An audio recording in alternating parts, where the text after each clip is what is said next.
on saurait évaluer des gains ou des économies qu'on pourrait faire en rationalisant, en mutualisant à tel ou tel endroit des infrastructures, des composants, des savoir-faire, etc.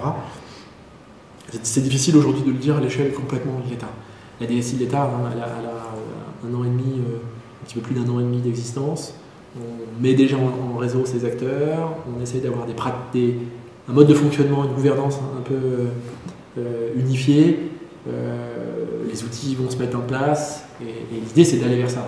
C'est d'être capable de transformer, donc d'évaluer, de planifier et après de mettre en place. Aujourd'hui on se donne une feuille de route à 3 ans, 2013-2015, sur la déclinaison en fait, de ce qu'on a mis en place. C'est un document qui va être publié très prochainement, un cadre stratégique commun de transformation du système d'information de l'État, dans lequel en fait, le cadre commun d'urbanisation est une des briques, un des outils en fait, pour faciliter cette transformation.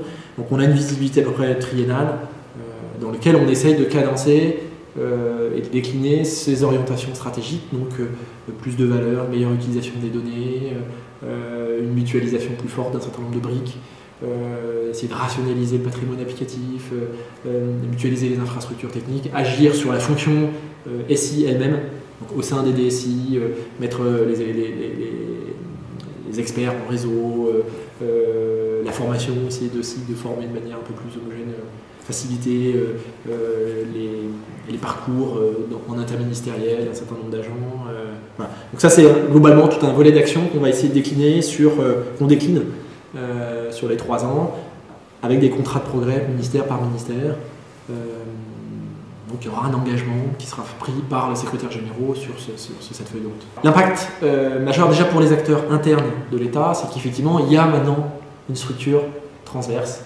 Et ce qu'on incite, on les incite à venir nous voir quand ils ont des questions, on les incite à plus de partage entre eux, et évidemment on essaie d'aller un petit peu plus loin pour les contraindre ou faciliter en fait, la prise de décision sur des choix, et notamment sur tous les sujets qui sont transverses, les fonctions communes, RH, finance, etc., tout ce qui est portail, tout ce qui est référentiel, tout ce qui est décisionnel. Voilà, il y a un certain nombre de sujets qui sont éminemment transverses.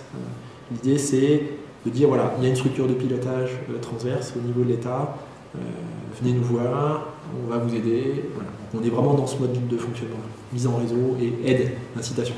Vis-à-vis des acteurs externes, que ce soit le monde du service, les éditeurs, etc. Ce qu'on essaye aussi de faire, c'est qu'il y a effectivement maintenant montrer que cette instance de gouvernance est en train de se mettre en place.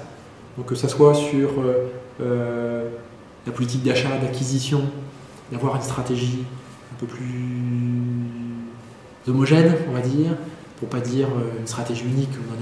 C'est pas forcément cette idée-là qu'on pousse, mais je prends l'exemple de la circulaire du Premier ministre qui a été diffusée il y a quelques semaines, quelques mois sur le logiciel libre.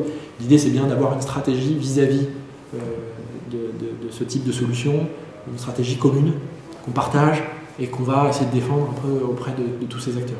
L'idée vis-à-vis des éditeurs, on ne privilégie pas le libre par rapport aux solutions d'éditeurs, on dit qu'il y a un équilibre qui peut se faire. Dans un certain nombre de cas, les uns ou les autres ont des avantages.